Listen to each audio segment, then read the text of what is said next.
Welcome everyone to this open call. I think it's a very exciting time talking about this topic.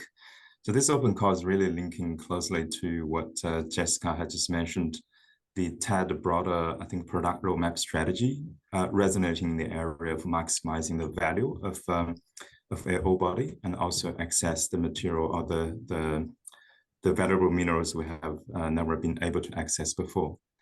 So zoom into copper, really this is the focus of this call. Like if you look at the broader copper industry, I think the copper new deposit is getting harder and harder to find. And all the copper deposit online, which is operating at the moment, facing a similar problem, which is decreasing grade. That put a challenge for, for people to really want to bring a copper deposit online, having that economic lens is very important.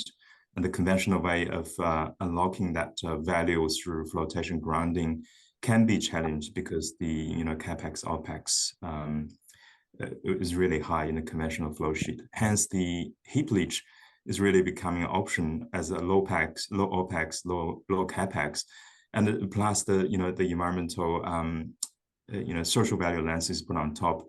You could use less water and potentially not generating any tailings. So really, this is a good reason for us to innovating in that space. Zoom into the challenge today a little bit more. I think really we're talking about how we can recover primary sulfide copper through a leaching process. Here on the picture, you can see on the left-hand side is a typical, I think, a heap leach setup. You basically have, have the ore coming from underground. You crush it and agglomerate into a size around 1 to 2 inches, and then you pile them up on a pile. So then you select what we call a lixiviant to basically drip that lixiviant on top of the heap and through the whole heap, and then carrying and dissolving the valuable mineral, in this case is copper, into a pregnant solution. Then you will collect them and have a further process to actually extract the copper. So that's a high level how I think the leach or the concept is working. If you move to the next slide, Holly. In that process, I think what is the real challenge then? So I think there's several of them. I mean, the ones on the screen are just, I think, the examples that we actually trying to guide your thinking, but actually we would like to get all kinds of ideas how we can, how we can unlock the copper from the chalcopyrite, for example, which is a typical primary sulfide mineral.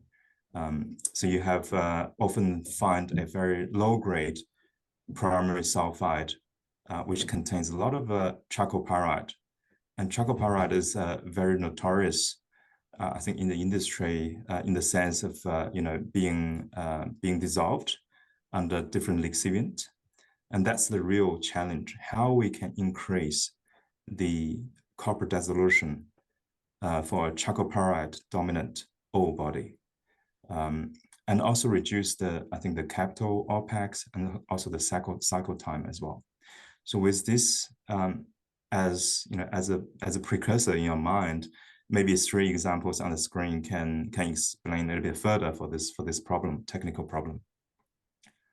Really, the copper dissolution is a oxidation and reduction process. Often in this process, you involve reagents. Often it's chemical to actually promote that that reaction. Essentially, it's moving electrons from one to another. I think traditional ways to do that is using chemicals, oxidant, and you're often facing a problem of high cost because you're going to use a lot of them. So really, just here, I want to challenge people's mind. Is that the only way to do it? I mean, if it's a chemical, then is there a cheaper chemical we can employ, more efficient as well? Or maybe it's not a chemical solution. It can be a physical or biological, or maybe in other domains that you can bring in the idea to help move the electrons from one mineral to another, and to promote that copper dissolution in the whole process. and also in the economic sense, that need to be, I think, economic enough for us to employ that methodology to scale it up in a bigger production environment. The other, I think, thing we have to mention is really the kinetics. I think I mentioned a little bit about cycle time. Often leaching can take a long time because the particle size here we're talking about is 1 to maybe 1 inch to 2 inches. Often takes months, like in a lot of process, heap leaching process, before we can see a good copper dissolution or copper recovery. Hence the importance of increasing the kinetics. Open and don't work. So the kinetics really, I think in this sense, we're talking about, the temperature, how you can increase the temperature of a heap leaching process. Where you have a high temperature, normally you have a higher, higher kinetics and reduce the cycle time as well. And that can be in different angles. You can have a bacteria to help that. You can have a physical way to heat it up, but it has to be cheap, right? It has to be economic. So that's one domain. But the last thing I want to mention is really I think what we're trying to promote, especially in the current days of mineral processing, is to have a whole body value lens while you're trying to process the material. That means like you often have whole body, have a copper dominant in the whole system, but often there's like materials like gold and silver, or even rare earths as a small byproduct. If you're just targeting copper, those will go into the waste and be on the pile of dirt and sitting there forever. So I think we need to put a lens on top of that as well today, is how we can not only just dissolve copper, but in the same process, or maybe have 1 or 2 processes to work together to not only to dissolve copper from chalcopyrite, but also gold, silver, rare earths, and other elements that can help the world to develop and decarbonize as well.